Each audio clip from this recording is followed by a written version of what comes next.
and then I'll open it up to questions. And if there are questions, you can go ahead and ask them. You can type them in the chat screen. I'll look at those and answer them, or you can also, I'll also unmute it at that point if you want to ask the questions online. I've never done a webinar before, so if there are technical problems, I apologize. This is going to be kind of interesting. So let's get started. So today's webinar is about how the rich become rich, and I'm going to cover a lot of issues. Probably the number one issue for the average American is getting out of debt and staying out of debt. And I'm going to use a simple example that we've created called Banking Yourself. There's multiple ways to handle these solutions, and I'm only using this as an example on something that might work. Okay, so let's get started. Peter Drucker once said, he was an American businessman, the best way to predict your future is to create it. And Jim Rohn, a famous speaker who passed away a few years ago, said, when you have enough reasons why, you can endure almost any how. And Nelson Mandela once said, it always seems impossible until it's done. I think all of these statements are true, and they apply to planning for your future. So my daughter, Jessica, brought home a textbook, a psychology textbook, when she was in high school, and at the front of a chapter was a full-page picture of my dad, her granddad, saying he was his father of his research field in psychiatry. The reason I point that out is he told me there are essentially two personality types. He said there are those who have independent personalities, who take charge and do things on their own, and they're typically independent-minded. And then there are those who have dependent personalities, and they usually want to be taken care of. You can even think of our political system in that way too. But if you want to be successful, you must first learn to be self-reliant and think for yourself, and not just accept what you're told. So that's a critical thing to successful people, is they think outside the box and they don't just accept everything they're told. One of my mentors was a guy named William O'Neill. He was a true financial wizard. Okay, William O'Neill took $10,000 and traded it into $1 million in 1 year in the 70s. He's described as one of the 10 best traders in American history in the book Financial Wizards. So Bill spent a lot of time training me to invest. He probably had more influence on my investments than anybody else. David Ryan, Craig Murray all influenced me. Bill published a column in the newspaper every week about successful people. He had a newspaper called Investor's Business Daily. These articles summarize the life stories of famous men and women from all walks of life. Now, this just was one article in there he put in there to help people out. Bill's newspaper studied thousands of successful people's lives over the decades, and I used to read these articles periodically. I didn't read every one he wrote. After years of studying these people, Bill and his staff came up with a list of the 10 consistent characteristics that drive men and women to be great successes. Now, that's the basis of what I'm going to talk about today. But I've tweaked it a bit by some other, quote, geniuses who've made these types of recommendations or observations. So here are Bill's secrets to being successful. How you think is everything. This is number one. Always be positive. Think success, not failure. And beware of negative environments. Number two, decide upon your true dreams and goals. Write down your specific goals and develop a plan to reach them. Okay, this is important. Then there's Brian Tracy, a famous motivational speaker. He said, I've spoken more than 2,000 times before audiences of as many as 23,000 people in 24 countries. My seminars and talks have varied in length from 5 minutes to 5 days. In every case, I've focused on sharing the best ideas I could find on a particular subject with the audience at that moment. After countless talks on various themes, if I was given only 5 minutes to speak to you, and if I could convey only one thought that would help you be more successful, I would tell you, write down your goals, make plans to achieve them, and work on your plans every single day. Number three, take action. Goals are nothing without action. Don't be afraid to get started. Just do it. By the way, that's why you want to be independent, not dependent. Number four, never stop learning. Go back to school or read books. Get training and acquire skills. I worked for 2 billionaires who never went to college. Hire the best advisors possible. Now, this is one I've sort of inserted. I've tweaked another one. And you may want to find a mentor, like Bill O'Neill was a mentor of mine. It's important to hire the best certified financial planners, certified public accountants, lawyers, and professional money managers, and follow their advice. Don't think you have the expertise in areas outside your profession. Even within lawyers and CPAs are specialists, or audit specialists and CPAs, they're tax specialists, they're consulting specialists. In lawyers, there's many disciplines of lawyers all across the board. So you also want to get a lawyer with that special expertise that you need if you're going to need a lawyer. I've worked for 6 billionaires. I believe they're successful largely because they're extremely smart, and I'll say extremely lucky too. They hire the best advisors money can buy. They have the best executives, the best CPAs, and the best lawyers. And they follow the advice of the professionals they hire. So every billionaire I ever worked for did exactly what I told them to do 100% of the time. I had one guy who audited me by bringing in Accenture Consulting to check if my recommendations were right, but in the end, they did everything I said and did more. I was amazed when I started a small practice in 1990 that small business owners often argued with me, and more times than not, they didn't take my advice. I saw hundreds of small businesses fail because the owners were headstrong and did things their way and did not follow the advice of the professionals. Now, that's a contradiction in term. I just said you want to be independent-minded and think for yourself, and now I'm saying follow the advice of professionals. But that's true. You need to know what you don't know and rely on professionals. And beware, don't listen to salespeople, listen to professionals. Don't let financial things get in your way. This is a big one. Stay out of debt. Only use debt when it will make you more money. To prevent financial things from getting in your way, again, hire financial professionals and follow their advice. So billionaires. So again, I work for 6 billionaires in Atlanta. They live within their budget. While they have billions, they don't spend it, as most of their money is tied up in their businesses. They often take salaries in the $1 million range or less and live within their means while giving much of what they make away to charities. Imagine that. So J. Mac Robinson drove a 10-year-old car he liked. Mr. Rockefeller, senior Mr. Rockefeller I met as a young man, drove an old 20-year-old pickup and wore overalls. Much of what they deem to be fun actually furthers their investments because they're laser focused on financial success. That's important. So Ambassador Bruce owned Renoir, Monet, and Degas paintings in his home, and they were an investment. Mac Robinson owned a farm in Florida, raised horses, and raced them to make money. So he wanted to own a farm, but he made sure his farm made money. Ambassador Bruce wanted to own nice paintings, but he bought paintings to also make money. O. Wayne Rollins and Truett Cathy collected old cars as investments. He didn't drive them, he collected them. And Carl Bolch bought convenience stores, Racetrack Petroleum, because he wanted to own the real estate, and Racetrack Petroleum stores paid for the real estate he wanted to buy. So he wasn't out the money. So the secrets to being successful, number 7, be persistent and work hard. Success is a marathon, not a sprint. Never give up. Number 8, learn to analyze details. Get all the facts and all the input.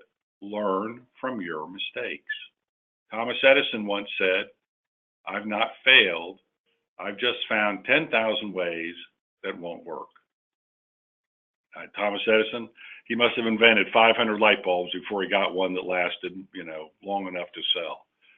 Focus your time and money. Number 9, don't let other people or things distract you. Number 10, don't be afraid to innovate. Be different. Following the herd is a sure way to mediocrity. And finally, be honest and dependable and take responsibility. Otherwise, numbers 1 to 10 won't matter. I think that's important. The greatest stumbling blocks for individuals. Over the years, I found the greatest stumbling block for most individuals. Now, I'm not talking businesses, I'm talking individuals. They can own businesses, but I'm talking about individuals, is how to handle their finances. So in this example today, I picked an average American family to show financial alternatives to help them turbocharge their financial future success. But here's the problem. Here's a map of debt of America. And I see people all the time. I still work with wealthy people mostly, but I have clients that are average people that I try to help. And the problem is debt. And debt is exploding. Credit card companies, banks are making it easier and easier to get debt. And people are taking on a lot of debt as a result. So I picked these average people. I did a search on the web, obviously, and I came up with what the average debt was per American and what the average income was, and so on and so forth. So I picked a couple, Jennifer and Bill, we'll call them. We'll call them Jennifer and Bill average. Say they're 35 years old. They have 2 children. Sue is 6 years old, and Jimmy, their son, is 2 years old. They each make $50,000 a year, so they make $100,000. They own a home worth $250,000. Their outstanding mortgage is $176,222. I didn't make that up. That's the average mortgage in America right now. The average interest rate is 4.75%. That's the average interest rate. It'll take them 30 years to pay off the mortgage. The average mortgage out there is 25 years left right now when you average them. They have student loans of $49,905, and their interest rate is 6.21%, and they will take 21 years to pay off their student debt. You can see why I'm talking about debt. They have 2 cars and currently owe $28,948 on their cars. Again, that's the average car debt that the average American has. Their interest rate is 4.46%, and they'll take 6.5 years to pay off the car loan. They have several credit cards and currently owe $16,748, and their interest rate is 17%. If they pay the minimum, which most people wind up doing, it's going to take them 30 years to pay off their credit cards. Oh my God. Their 2 children should attend college. For simplicity, I'm going to say Sue, who's 6 years old, will go to Kennesaw State and live at home. Okay? Also, Jimmy is 2 years old and will attend college at Georgia State and live at home. And the parents want to help pay for college for the kids. Again, these are average people, and this is the averages that you can find out if you search the web. They've saved $6,000 in a 529 for Sue and nothing for Jimmy. And they're paying, get this, $2,287 a month to pay off their loans and don't think they'll ever get out of debt. Wow, that's pretty amazing. One of the reasons I'm doing this and going through success is I want you to understand, I grew up with multimillionaires. I lived in a country club with multimillionaires. I've worked for 6 billionaires. I know these people personally. They would rather die than take on debt. They hate debt. Rich people do not have debt. And if they take on debt, it's only to make money and they get out of it quickly. So if you want to be successful, the American people are going the wrong direction. And here's a summary of the average's current debt situation right there. Look at that. They owe $271,823 in total, and they're going to pay over their lifetime $223,467. And that assumes they don't take on any more debt in their life, which is unlikely. Okay? At their current pace, it's going to be 30 years till they get out of debt.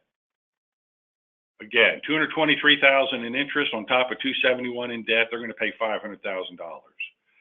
That assumes they don't borrow any more money. That's unlikely. It also assumes they can pay cash for the kids' college, which is currently impossible the way they're paying off their debt. They'll never pay for the kids' college. Their current plan of action will not get them where they want to go. So what should they do? So here's a simple solution. This is common, easy way, step number 1. Now, the step number 3 is wild and crazy, but step number 1 is easy.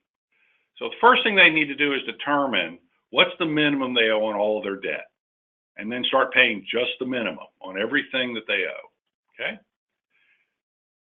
Then they got to determine how much additional money they can free up to pay down their outstanding debt. So before we do that, let's determine how much they're going to need to pay for their children's college education. So I did a financial plan with all this information. And based on my financial planning software, they're going to owe $180,088 to pay for college. Okay? And they need to save $5,820 a year or $485 a month until the year 2036 to pay for college. That's on top of paying off their existing debt right now. So we need to find $485. Every month they wait, this number is going to go up. And we believe they can free up $500 a month relatively easily. So to do this, we're going to look at their 401k plan contributions and reduce those from $600 to $200 a month. But we keep the $200 to make sure they get the match. By the way, don't just do this because I say this works. This is a solution for an imaginary couple, and there are multiple solutions. And you can imagine telling people to stop funding this is going to be stressful to them. They're also going to stop funding their 529 plan, and they're putting $100 a month into that, and I'll go into why they're going to do that. And oh my God, really, I can hear Susie Orman going nuts right now. We inform them that the 529 plan assets will reduce their college aid by 5.6% per year for every dollar in the plan. Imagine that. That means that they save $100,000 in the 529 plan and their two children go to college, they're going to have reduced aid by $5,600 a year per child per year. So 8 years for two kids in college times $5,600 a year means their aid from the government is going to be reduced by $44,800, which is a lot of money. Again, this example is controversial. Now, I'm going to point out, wouldn't it be wonderful if you could watch one cooking show and be an expert in cooking all things? So financial advice is a lot like that. And another problem is my advice for billionaires is quite different than the advice I give for millionaires who have no debt, which is quite different than the advice for average Americans. So there is no one-size-fits-all solution. That's why I picked this controversial solution. I wanted to pick a unique solution, one that works, but I also wanted to demonstrate a difficult situation many average Americans face today and a possible solution, okay? So this is a possible solution. It's not you have to do this. Now remember, we want them to free up money to get out of debt. And the two steps, reducing the payment on the 401k and the 529 gives them $500 a month additional. But they should consider how much they pay on things like eating out, going to Starbucks. If they fly first class, fine for flying first class. But I'm not going into that. I'm just saying we're going to save $500 a month. Now the averages will then apply cash to the highest interest rate debt first, at $500. So they're paying the minimum on all of their debt. And then we're going to focus that $500 on the highest interest rate, which is what? It's the credit card debt because it's 17% a year. So the minimum required on the credit card debt is $244.71. We're going to add the $500 a month they freed up, and now they're going to pay the minimum on all their debt, and they're going to apply $744.61 to the credit card balance. Once the debt is paid off on the credit card, they will free up $744.61, and they're going to apply it to the second highest interest rate, which is the student debt. So they'll add $3 to the minimum, which is $360 a month. They'll add the $744.61, and now they're going to pay $1104.61 a month against the student debt. By the time they pay off the student debt, their cars are paid in full. So all they have to do is apply all of these payments, the 21, 20, 31, toward their home, and their mortgage will be paid off in less than 14 years. Watch this. So here's a schedule. On the left, they owed $16,748 on credit cards, and they're paying 17% a year. But by applying that extra $500 a month, their credit card debt is paid off in 3 years. Once that's paid off, they come over here and start applying that payment in year 3, because it's partly through the year they're paid off, toward their student loans. And their student loan debt is totally paid off in year 7. They take whatever they were paying there, which is $13,250, $269 a year. The car loan is now paid off, and they apply that $13,262 over here to the house. And now, by year 14, their house is paid off. So they have no debt now. This assumes they don't borrow anymore, and hopefully they won't need to. So just by applying an extra $500 a month, they're completely out of debt in 13 years and 7 months. This will reduce the interest expense they're going to pay by $120,290. Now, I'm going to tell you a little secret. It's higher than that, because when the credit card companies say 17%, it's more like 25 or 30. So I didn't factor it. I just wanted the lowest interest rates, but I know that those interest rates are compounded infinitely, not annually. So that interest rate, this number of 120,000 is low. It's probably double that. And here's a schedule showing how they pay off their debt. Okay, so in 13 and a half years, they're out of debt. After paying off their debt, they can save the funds into a retirement account starting in year 14.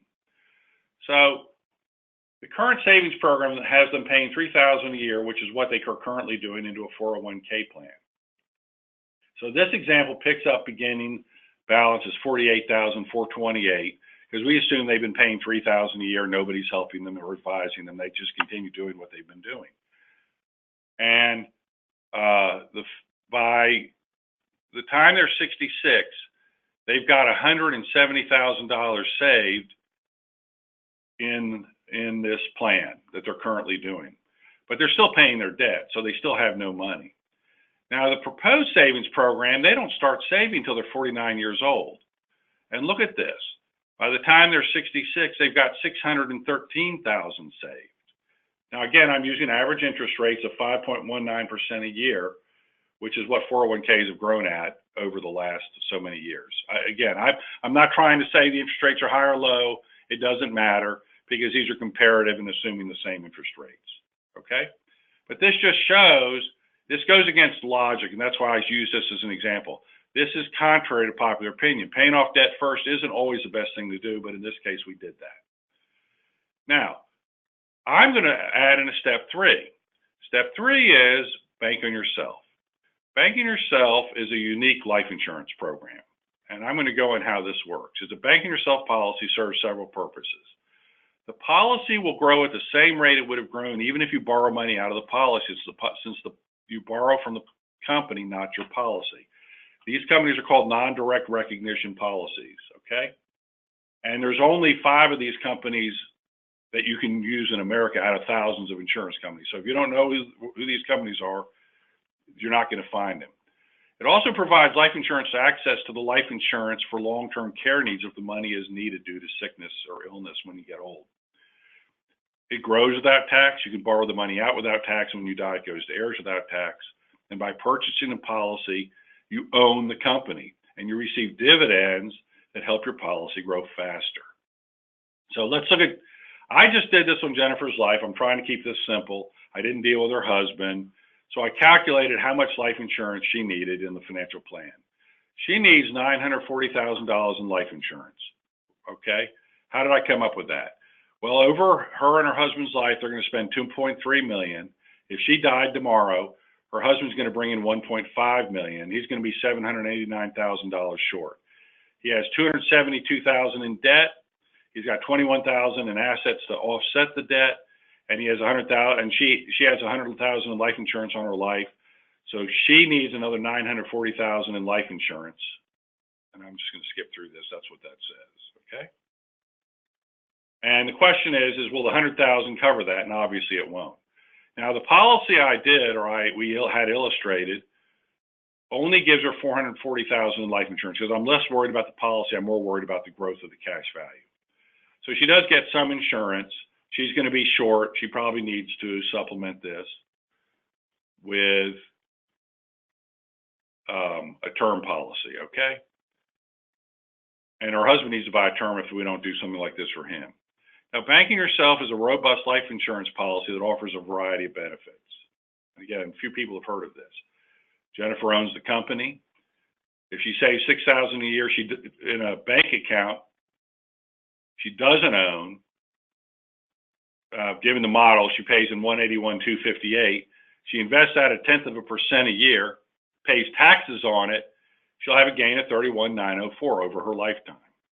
If she does the banking yourself policy, she'll have $487,000 in cash value she can access, and $773,000 in life insurance when she's 65. If you compare the two, she comes out 487 on the banking herself versus 213 in the savings account. She comes out $274,000 better off by doing this in an insurance policy. And she'll not pay any taxes on that money no matter how she spends it. And one of the reasons I like this life insurance company that I'm illustrating is they always beat their estimates. This is an estimate, and they've always beat it over the last 140 years. Okay, now if she buys term insurance, if she were to buy term insurance instead of the $450,000 in life insurance, it's going to cost her $10,920. So the growth in the banking herself is $274,000 better than the savings account, and it saves her $10,920 in term insurance, so she comes out $285,000 ahead. Wow, imagine that. I want to talk about long-term care insurance. Most people don't know about this. 40% of long-term care recipients are under 65. 40% of seniors who reach age 65 will spend time in a nursing home. 70% of seniors who reach age 65 will spend some form of will need some form of long-term care in their lifetime. And 1 out of 4 families wind up providing care to take care of the elderly or loved ones when they get old. And 35% will stay in a nursing home for more than a year. In fact, the average is 2.5 years for the stays in nursing homes and 7 years for Alzheimer's patients. Okay. Now let's look at this graph on the right. Notice the 2 charts on the right. The chart on the left is the cost of waiting to purchase long-term care insurance. This assumes she never buys long-term care insurance, okay? And the chart on the right has 2 lines. The green line or lower line is the cost of buying a long-term care policy, and the higher line represents the potential cost of not having a long-term care policy. Look at this. She may owe $1 to $1.2 million in her life for long-term care. The chances aren't real good, but it's a risk that she's not addressing. It's kind of like you don't think your house is going to burn down, but if you have a fire, you want life insurance. You don't think you're going to be in a nursing home for a long time, but if you do, you want the insurance. That's why you buy insurance. Now, according to the financial planning software, she has $806,000 in unprotected need. Okay, that's a lot of long-term care she needs. But get this, to buy this policy, a $9,000 monthly maximum long-term care policy, the annual premium would be $5,679 a year. The average stay for a woman in a long-term care facility is 2.7 years. 12 months times 2.7 years times 62.35 is $202,000. 62.35 is the average cost for her to buy that policy. That's $202,000. Okay, if you inflate that over her lifetime, she's going to need $710,000. If Jennifer or 62.35 is the cost to stay in a nursing home right now per month. If Jennifer purchases a long-term care policy, it's going to cost her $202,540, assuming she winds up in a nursing home when she's 80, which is about the average age. Her Bank on Yourself policy currently offers $712,000 in terminal illness lump sum advance, or $664,000 in chronic illness lump sum advance at the age of 80. Now, this is a little bit below what she needs by $50,000. Okay. Thus, Jennifer can use the policy to pay off her debts faster, and the more she uses the policy cash value, the faster it grows. So this is something else we have. Since the policy is non-direct recognition insurance, Jennifer can put her money in and take it back out and invest it in any other investment she sees fit. But her policy will continue to grow at the same rate it would have grown if she had left the money in the policy. That means she's borrowing from the company, not from her policy. So as long as she pays the premium, these numbers are going to be there. She'll have paid in this much premium. She's going to have this much cash value. That's pretty good. Now, let's re-examine college. So we estimate the averages will need $180,000 to pay for college. They're going to pay in $58.20 a year. They're going to be saving $6,000 a year in a Bank on Yourself policy. So the BOI policy will have a cash value. They can borrow $149,000 instead of the $180,000 they need. So they're short by $30,000. All right, that's not bad. But remember, they're going to come out with $55,000 more in college aid. So 55,000 more plus 149,177, and that number will go up in the future, is 204,377. That's more than they need to pay for college. So they've now covered college, which they couldn't do otherwise. So we've handled college. Let's look at Banking Yourself averages. Okay. So it does three things for the averages. It will provide growth on their account, even if they borrow the money out. It will reduce the premiums they need to pay for life insurance. It will reduce premiums they need to pay for long-term care, although they may want to supplement with a long-term care policy, and there's other reasons I need to go into to explain why. It'll help them get the discipline necessary to get out of debt quickly, and it will increase their investment so they will have more money to access when they retire. Okay? So we've used the Banking Yourself to enhance their investments. So if the averages do what they're doing now, they're going to have $169,898 when they retire. They probably aren't going to be able to pay for college. Their kids are going to have to borrow a bunch of money. By paying off the debt early with the system I explained earlier, they're going to have $613 when they're 66 years old to pay for college. Notice it keeps growing after that. And if I add the Banking Yourself policy, they're going to have $892,000. Even though they use the Banking Yourself money to pay off the debt, remember this continues to grow. And they have $1.5 million in life insurance. So if mom dies, God forbid, along there, they're better off than they are in any of these other scenarios. So the $6,000 purchase approximately $408,000 in life insurance. Jennifer's cash value will grow after the first year. Every year she has the policy, and she can use the cash value for all of her major purchases in the future. We want her to first pay off her debts and hopefully never borrow from a bank again. Jennifer can use her cash value for anything she wants without taxes. So she can buy a new car down the road. They'll need more cars. Her family can paint the house, put a roof on the house. She can use the policy for that. They can go on a nice vacation. They just borrow it out and pay it back. And she can participate in the future profits of the business through dividends.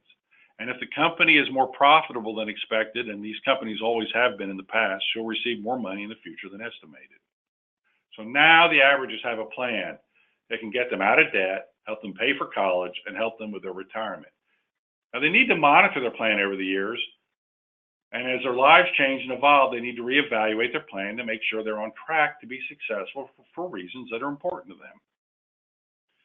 Now, Banking Yourself is one of dozens of tools we use to meet clients' needs. It's not for everyone. But for those who can benefit from it, by gosh, it can really help.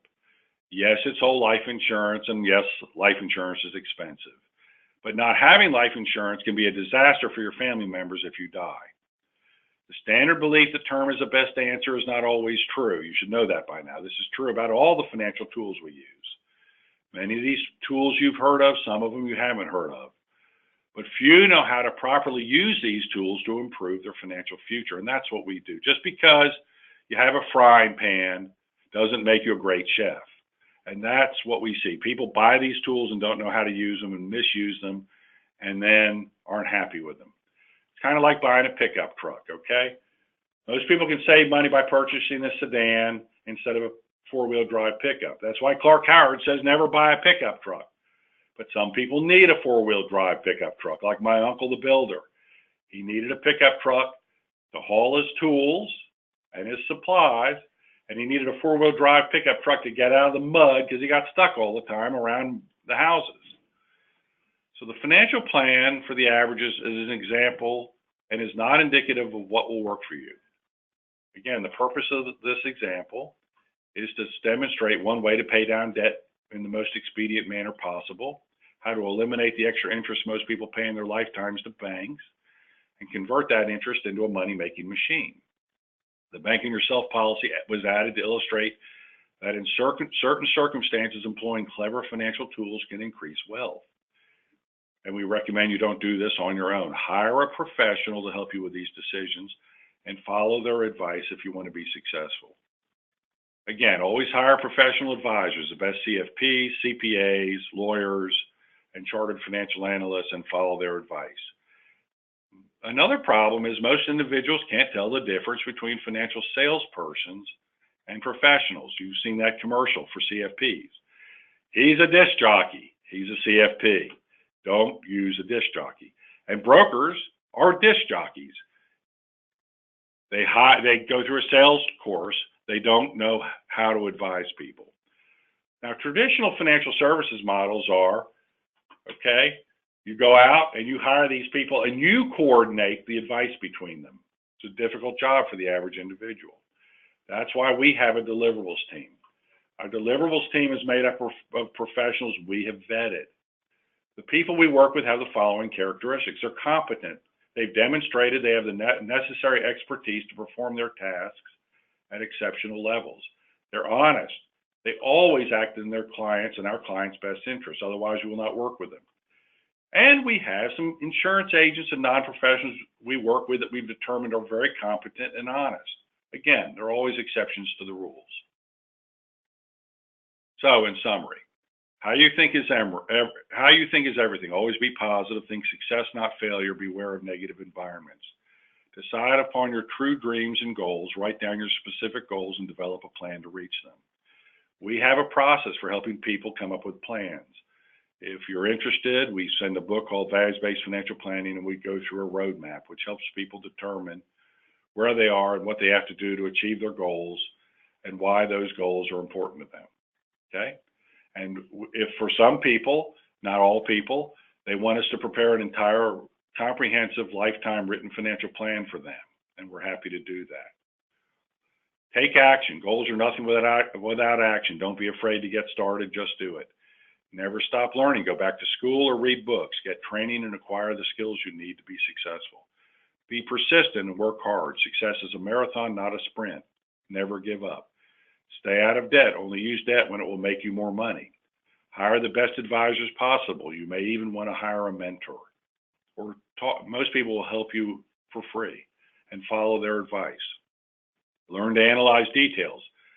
Get all the facts, all the input, learn from your mistakes. Thomas Edison once said, "I've not failed, I've just found 10,000 ways that won't work."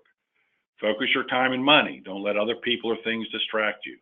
Don't be afraid to innovate, be different. Following the herd is a sure way to mediocrity. Be honest and dependable, take responsibility. Peter Drucker said, "The best way to predict your future is to create it." Jim Rohn said, "When you have enough reasons why, you can endure almost any how."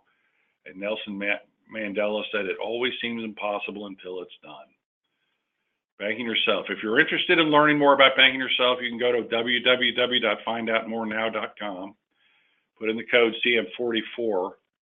When you have to have a code to access this website. You can also get Pamela's books or Nelson Nash's books on banking yourself if you want more information about them. These are great books. The first book by Pamela tells you how to use it. The second book is a technical book on how banking yourself works. And this is Nelson Nash. He originated the concept. He's 86 years old, lives in Alabama, wonderful gentleman. He has a policy. He's supposed to be getting $2,000 a quarter on the policy. He's getting $10,000 a quarter. Like I said, you own the company. If they're more profitable than expected, they pay it back. He's lived longer than expected, so he's getting $40,000 a year instead of 10 a year on his dividends. Okay, we offer a financial roadmap, a personalized solution, and a financial plan for prospects who are interested in finding out more about financial planning or about banking yourself. Banking yourself can't be done with any insurance company. There are only 4 companies that exist and one in Canada that do this. They're mutual companies, non-direct recognition companies. You've never heard of these companies, and no other company can do these. If you use any other company, you're going to waste your money, and they're terrible investments. Only these 4 companies work. And they have to be designed a certain way. You only want half your premium going to life insurance and half going to paid up additions or more, and you need a term rider for 7 to 10 years to turbocharge the policy. If you don't design these things right, again, you're going to waste your money. It's going to be a disaster. We have a website, cmawizards.com. If you like further information about our firm, you can go there. And if you have any questions, now's the time for questions. Let me unmute you. Or you can put in questions. Anyone have any questions? Let me see. Audience view.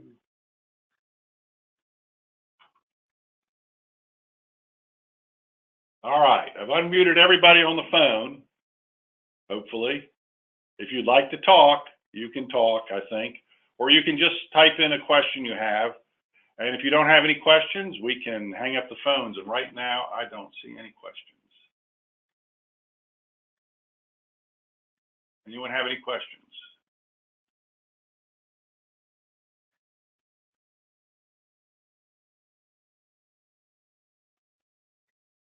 Okay.